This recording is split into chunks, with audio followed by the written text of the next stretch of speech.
Hey everybody, welcome back to Locked In.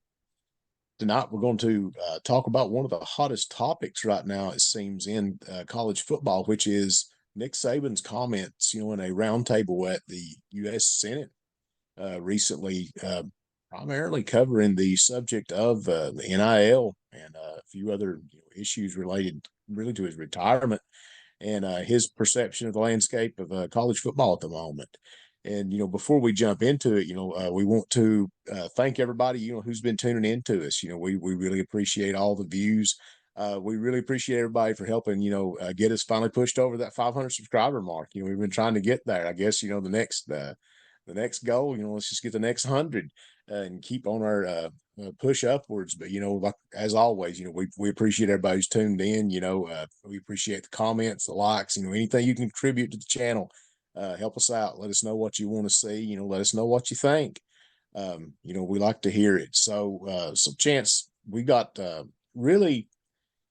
I guess it's one of those, and it's one of those moments with Saban in front Senate, where I think you hear this. It's almost a cliche, but I think a lot of people would say that he basically said a lot of what needed to be said, and I think that he really was probably pretty transparent about his own motivations for stepping out of the game when he did step out of the game. And I think that a lot of the stuff that you when you read his comments, hear his comments, uh, I believe that it makes sense of a lot of the things that I've thought about Alabama football in the past couple years. Like one that I keep going back to, and that's like I've said before. I guess I've let people know that I have a pretty tight affiliation with University of Tennessee, and I still, I guess that I maybe I'm this sounds awful. I know that I say that like I've got the tie to Tennessee, and I like Tennessee and everything else. I'll be up there next weekend, but I still am surprised that they beat Alabama 2 seasons ago. And maybe that's sacrilege to say that, but it's still I'm like, okay, okay, that happened, but I'm really surprised. Glad it did, but really surprised. But the reason why I say that that I was interested by that game was Alabama just there was this one moment Saban lost his mind, and I would have lost my mind too. So I'd have been right there with him, just straight coronary when the kid touched that punt and ended up giving the ball back to Tennessee. And that was a pretty big moment, honestly. And the first thing that I thought was that Nick Saban is melting down because there is nobody in the past on his teams that were stupid enough to touch that football in that moment. And it looked like the only thing that I could think of, like in just my experience of watching a lot of football and coaching a pretty good bit of football, the only thing that I could think of was I remember a game near the end of the season. New England was in a playoff run the year when Brady got hurt and Matt Castle was the quarterback. And I remember I wish I had a clip of this. Bill Belichick looked like a tea kettle that was exploding on the sideline because it there was no sense of stability. They were playing as good as they could play, and man, did he ever call a ball game. But not having the security blanket of Tom Brady in there made everything so unsettled. And that's how Saban struck me. Is it's like that team, although they were very athletic, very good, you can't take anything away from them. They did not remind you of the almost robotic teams that he had, at the peak years at Alabama. And I have to think that what he's talking about with the NIL, that we're just seeing that become more and more of an issue. And I Yeah, think that one of his main, his maybe one of like the main thesis that he has is in the wake of NIL, in the wake of really an unregulated transfer portal, or largely unregulated. I'm going to say it's not regulated to some degree. there are rules, but transfer's pretty easy. Whoever raises the most money is going to get the players most of the time. We'll say, there might be 20% of them that aren't going to fall into that. But the thing of it is, in the wake of all of this, how can you develop players and as a result build programs? What do you say? Yeah, just going through it, he went to Capitol Hill and basically said what everybody else was thinking that has a brain, which was, his team was undisciplined, and he can't control them. And you can't control anybody in college athletics anymore, especially football, because of the money. And they also don't care as much about the football in general. So they will be ignorant as to touch a ball on a punt, instead of not touch it and let it roll, especially in a key situation like that. And he says it's a pay for play model, and it really is. And I think the biggest quote he had out of it was the one where he said, "All the things I believe in for all these years, 50 years of coaching, because he's been here a long time doing it, is that no longer exist in college athletics. So it was always about developing players. It was always about helping people be more successful in life, and that's really gotten away from that because." As he goes on to say, is that when him and his wife Terry met with everybody at the end of the season, all they ask about is, hey, how much money can you get me? I'm thinking about transferring or something along them lines, because the transfer portal and NIL has really broken open college football where football doesn't matter as much.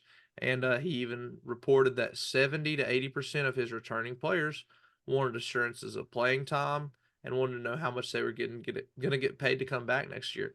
And we all know Saban, and so I don't think that's him just being a baby about anything, and that he's just mad about college football changing. He's getting too old for it.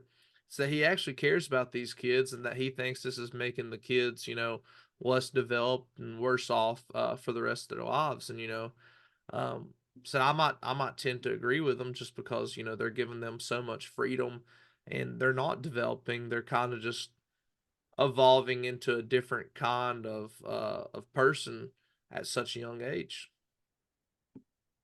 Well, one of the things, if maybe I can scroll back up Yeah. and find that possibly.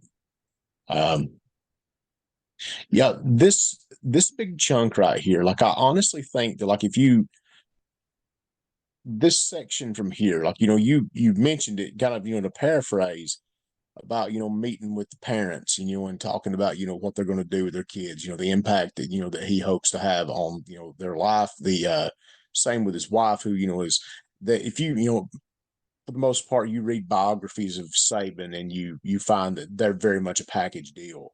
And when you get one, you get the other. And she is often, described, I guess, as being like, the warmer side, of the relation of the, I guess, of the couple, of the relationship. She has a big impact on everything about his career. And so when you look at this, he says, so she came to me, his wife, right before I retired, and said, "Why are we doing this?" Said, "What do you mean?" She said, "All they care about is how much you're going to pay them. They don't care about how much you're going to develop them, which is what we've always done. So why are we doing this?" And one of the things, and it's you hear it a lot, like in I think like motivational uh, talk, and like the last probably 10 years or maybe even more than that. I don't know, but I know the last decade I've heard the term thrown around a lot in business, whatever it may be. That you have to know what your why is. If you don't know why you're doing something, it doesn't make a difference what you're doing. You're not going to be doing it very long because there has to be a deeper motivation to encourage you to put up with all the difficulties. So there's an old guy I used to work with, and was really one of my best friends, just kind of a general mentor through life. That there was a one of the older men that worked on the crew, loved work, and it was rough work we did. And he's daylight to dark, man. He was outgoing. And my friend, he would always say, he's like, somebody ought to tell Bob that that God put work on a man as a curse, and we ain't supposed to enjoy it that much.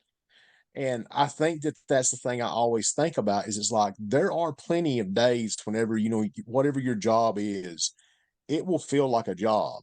So if there is not a deeper reason that motivates you to keep doing this and to put up with the job likeness, of your work every day, it's going to be very hard to find that purpose. And what that sounds like to me is coming from Terry Saban.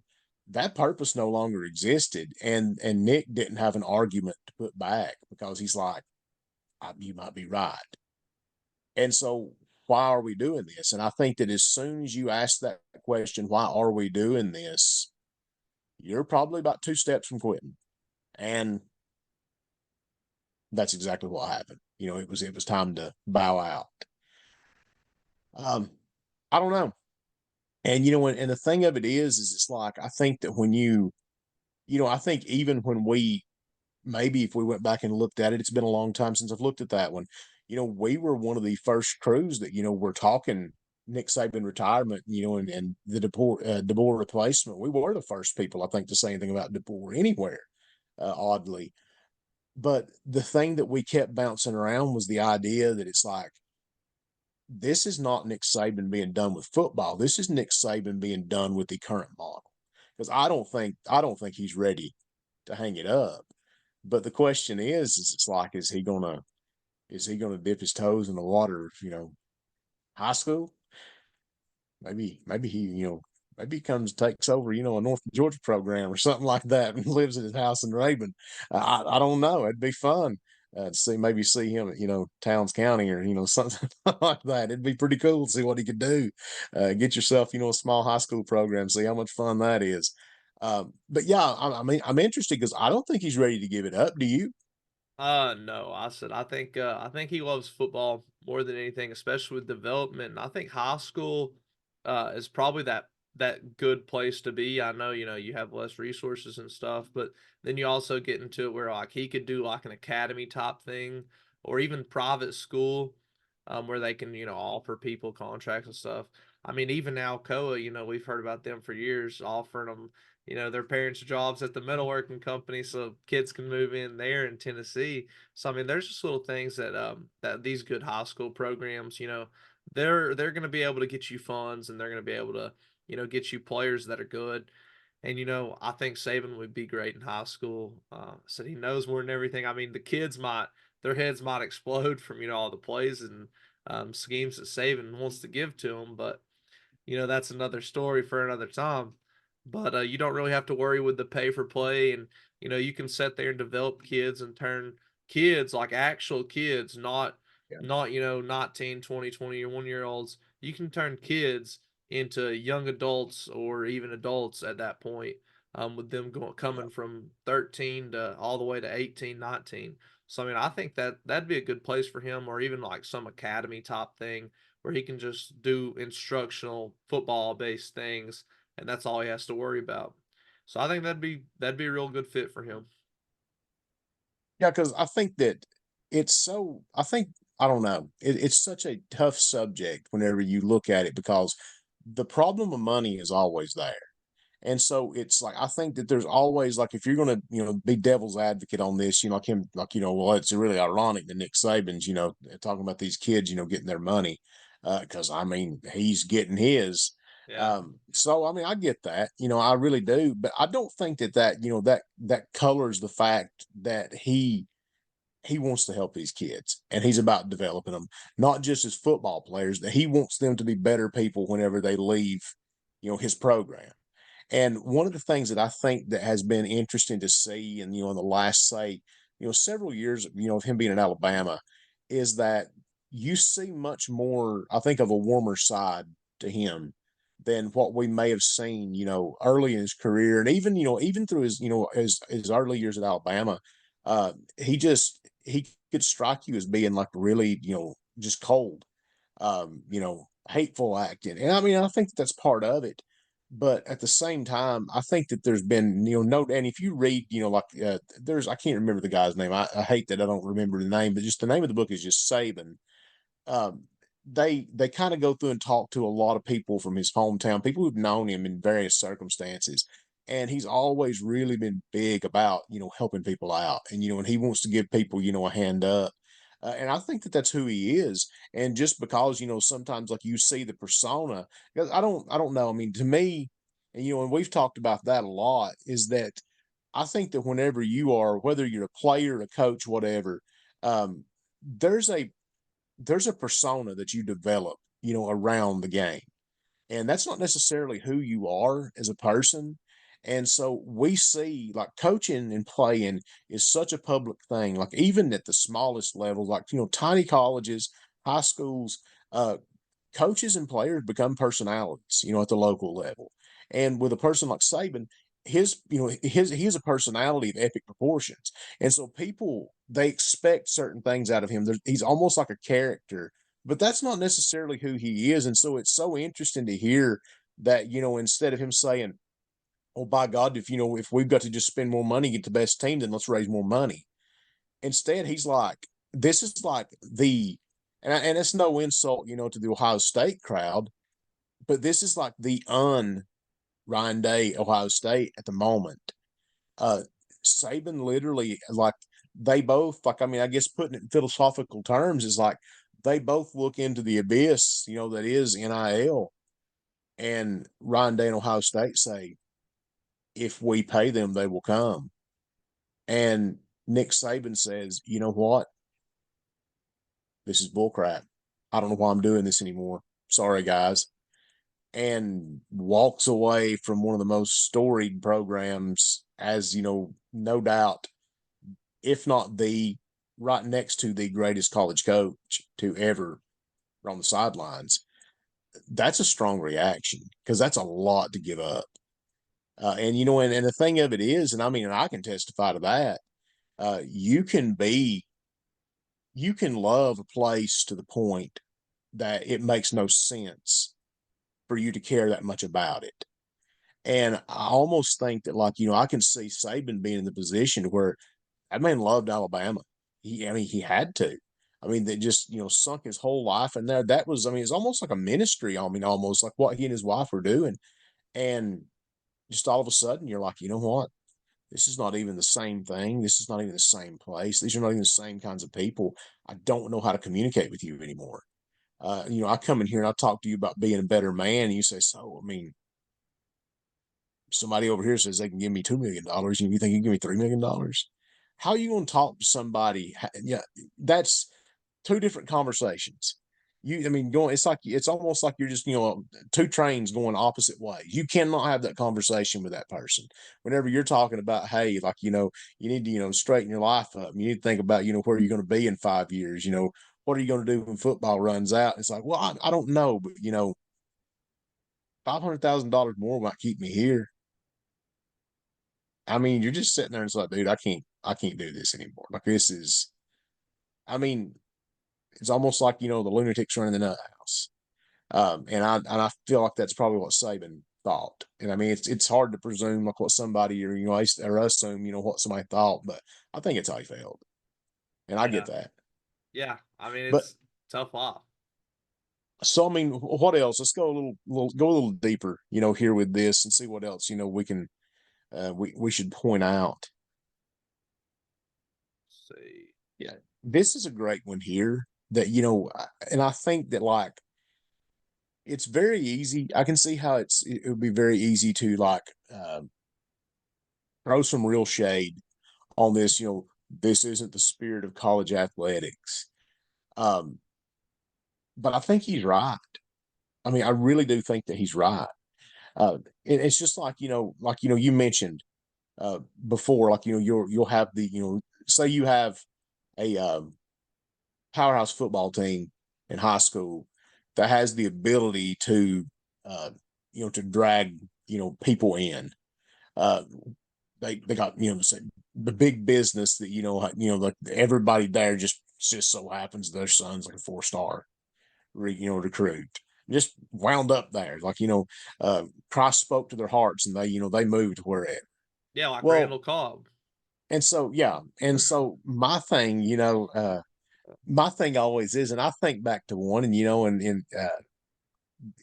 know are familiar with it. You maybe I don't know if you went to it or not, but and nobody knows about it unless you're from this little neck of the woods. But even though I mean we from just competition, viciously dislike both sides of it. Was there not something in you a few years ago that was pulling real hard in the Tennessee State semifinals for Cloudland to beat South Pittsburgh? Yeah, I mean, obviously. And and it's one of those things that it's like there ain't nobody. There ain't nobody. If God tells you to move to Cloudland, Tennessee, you're just like, are you sure, Lord? One of those things. Because I mean, that's middle of nowhere Appalachia. But I tell you, man, when they have a good team, they have a good team, and that's some big old rough boys, and they'll put it on you. And and everybody knows how South Pittsburgh, a team like that works. I mean, not to like to throw any disrespect toward them. I mean, they play pretty good football. Won them a state championship again this year. But Very athletic. there's always something, with a lot of these teams. And so when you see the little man like get that close, you're like, well, it's just go score, do this. And I think that shows you there is a spirit to it wherever it's at. Or like, the youth team, who has, like this, the behemoth that everybody knows is illegal, but they've got this birth certificate that, it happens. And you pull for that underdog. I think there's something in us that does believe in this, what Saban calls the spirit of college athletics. There's something there. You're playing for your school, you're playing for your state, your city, whoever it might be. And I think that there's something to that because there's something good. I think just there's something wholesome about it's like where I'm at. If one of the kids that I coach, grows up their whole life just die hard, just bleeding orange and white checkerboard blood, and they make it to play in Neyland Stadium, that's the top of the mountain, right? I mean, that's the thing that you want to see. And they're going to go to school there, and they're going to take a degree, and they're going to, you'd like to think that they'll come back and contribute in some way, help the community out. I mean, that's the spirit of it. I mean, you go there and you become a better man. I mean, I think that that's what the idea should be. And I honestly think that Nick Saban believes in that model. And I think once again, and I've said this, I think, already, I don't know that model exists because just like what he says, like here, that's my main concern. The combination of pay for play, free agency, and how that impacts development. And I think when he looks at that, he says it impacts it in a very negative way. So you end up with this, it's almost like right now, Texas.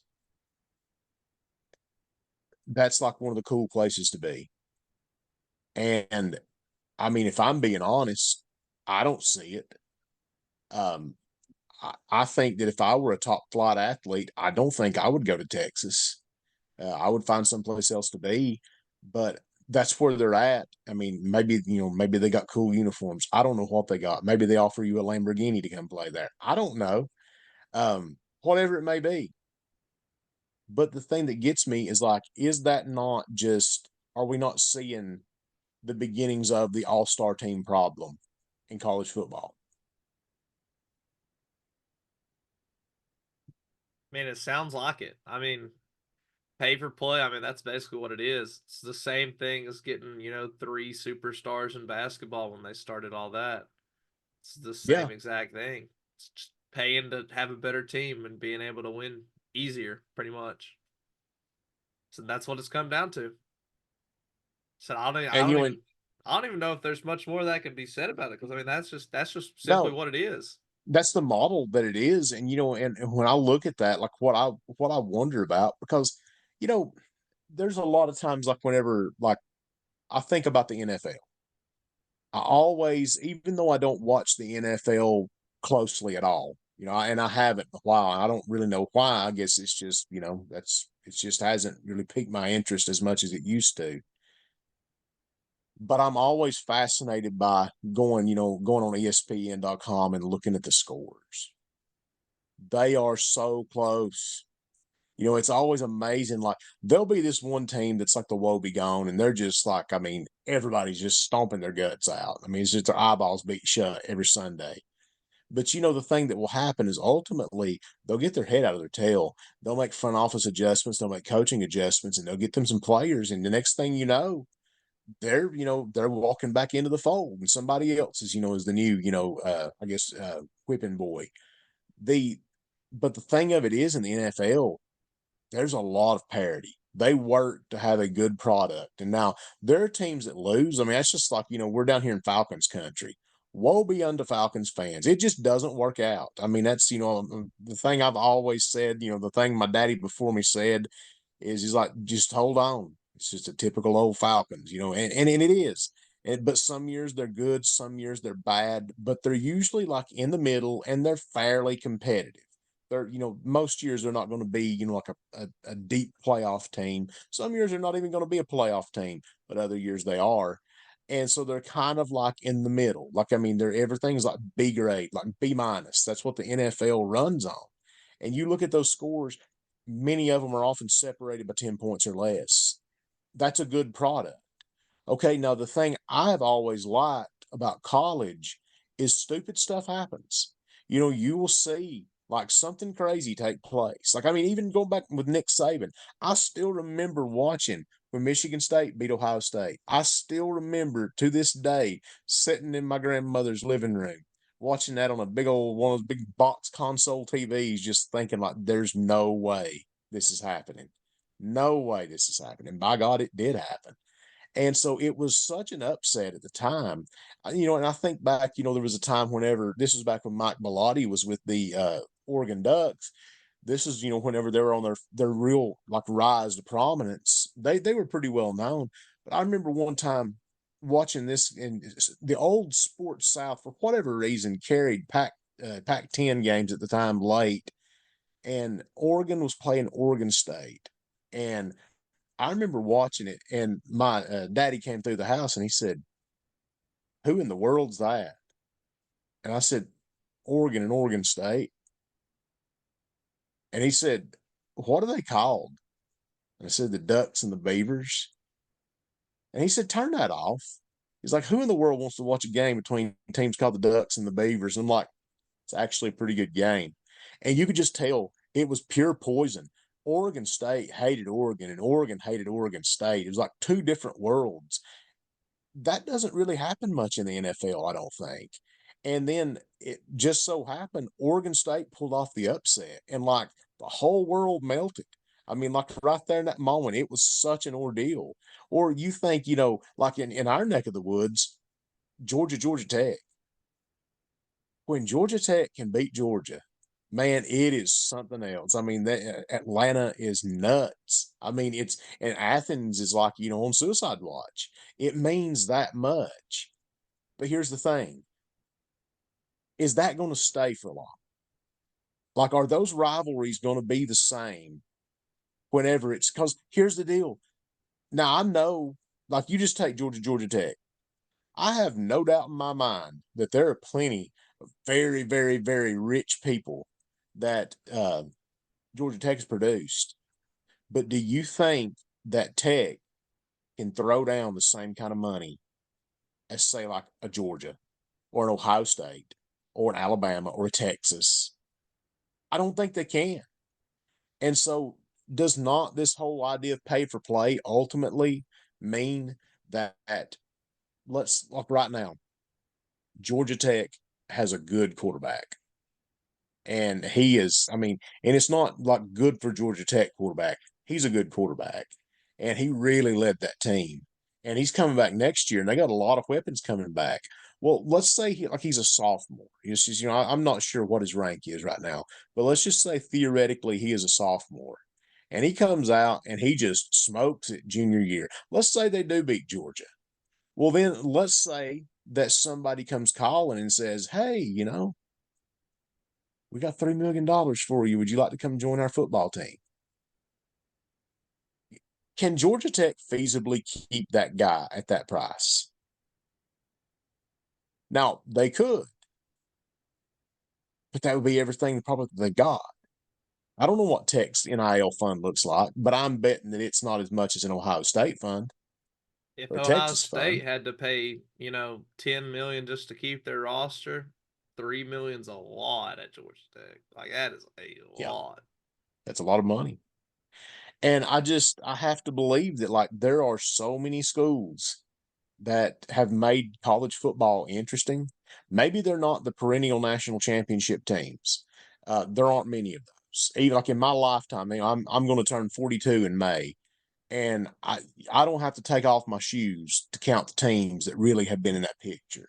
There's about 10, maybe 12 teams over my lifetime that have been, that if you said, hey, like so and so is going to win the national championship this year, you're like, maybe, but yeah, it's possible. There aren't many of those teams. And so the thing that gets me is it's like, I just have to believe that it's going to make that even more reduced. And at the end of it, what becomes of these? What becomes of these, what becomes of the Kentuckys of the world? The South Carolinas, The mediocre what teams. becomes of them? Like, I mean, do you ultimately like break up the whole landscape and like, do they go do their own thing? Like, do they have like, a minor league? Because that's what it's going to become is, you're going to have to get those players from someplace. And if, somebody pops up and they're a star, then why not go get them? I don't know. I mean, it's just like, look at Will Howard, Kansas State. Four goes, his last year at Kansas State, dude's been there, right? Yep. Bam, Ohio State, gone. I don't know. And see, and that's the thing. I think it goes back to that spirit of college athletics. Is it's like, I mean, to me, I never played college ball. I mean, I couldn't, couldn't get there. My knees would have fallen apart. But it's one of those things that I know that like high school ball, if one of our players, I mean, if they just jumped and went over to the rival, we'd hate their guts to this day. I mean, we would hate them with everything in our being. And that's what college football is. And so it's like I don't know. I mean, that's just weird to me. Like there's no loyalty in it. And I feel like that's one of the things that people have said forever. College football is not as like obviously affected by money in the same way as the pro game. And a lot of people have held that for years and said, well, I like college better. Them pros are just about the money. Well, whenever you have Saban saying that, 70 to 80% of his roster is just coming to me and say, hey, what can you give me? Such and so is going to give me this much more. How's it? I mean, I don't know. I mean, that just feels like everything is like a complete, like, it's like a football jack. It's one of those, like, you're coming in and it's like, hey, Ole Miss offered me this much. What are you going to offer me? Yeah. And like It you said, football be damned. I mean, nobody cares. It's like that's just a vehicle to get me to the money. And used to, you viewed college as being like a developmental program to get you where that's why people wanted to go to Alabama. That's why you had these guys that would sit on the bench for, 2 years and then come out in that junior year, get theirs, maybe stay a senior year, but they were going to the NFL. They saw that as a stepping stone to it. I don't think that's the case anymore. And no, so people then you just have want to to wonder, stay. do you not think that it's going? Yeah, I mean, you got like with Seventh, eighth COVID and year. NFL, 7 years. It was like this is the greatest college football player ever. Well, my God, he ought to be. He really ought to be. It's like 27-year-old man, out there ought to be in his third year in the NFL, playing. It was like this is the best college quarterback I've ever seen. It's like, well, my God, like I mean, if you had put Peyton Manning whenever he was 28, back in the Tennessee uniforms, like this man, I mean, he walks on water. It's like, well, of course he does. I don't know. It's just maybe that's pushing it too far, but it's absurd because that's like you look at all these quarterbacks now. That's their thing is they stay in there forever, like literally forever, and you can't blame them. It's one of those things you really can't blame them. You're getting paid, you're getting to develop, you're getting to play, you're up in your stock. Why not stay 8 years? Um, don't know. And I just wonder that's even like to the NFL. What effect do you think that this ultimately has on the product of the NFL? Said it I mean, ultimately has to get worse. it's what I would think. Said who knows though, because athleticism, they can turn that into something within a year or two. So I don't know, but I know there's a lot more questions when it comes to college football than there are answers. And I don't think the conclusion of that is coming anytime soon, especially with the changes that they're already looking to make in 2026, just 2 years out. So, especially with all the court battles going on. whether it be the ongoing with Tennessee or the one they're trying to start, where there is litigation brought into college football and college sports just in general. Um, but I think a governing body does need to step in and help them out if we want to see college football continue to be the thing that we love, and if not, ESPN might as well just start a high school football league and put Saban in there as the head coach for one of the teams, and we'll see how that goes. Because I mean, that sounds like maybe one of the best options for just seeing good football, especially with something that anything can happen where there is that spirit Yeah. still there. And I think, like with that, I mean, you got to think too that I think one of the arguments against like the Saban position is to say, things change. And but I don't know. I mean, to me, I think that's it's kind of one of those things that it's very easy to say, well, things change, and you just got to adjust, to the times. Whenever you have the people who can give you the money to be able to compete, in this landscape. But what happens, whenever you don't have $10 million to hold your roster? All of a sudden, I think you're going to sing a different tune. And so it really changes things up. I agree with what you're saying. I mean, I think that there has to be some kind of governing body. And I know people, gripe about the NCAA and whatever, but there's got to be something to rein in the chaos because that's where we're at right now. Yeah. So then, think that's think that's pretty much all that needs to be said. For us here locked in. Y'all also stay locked in.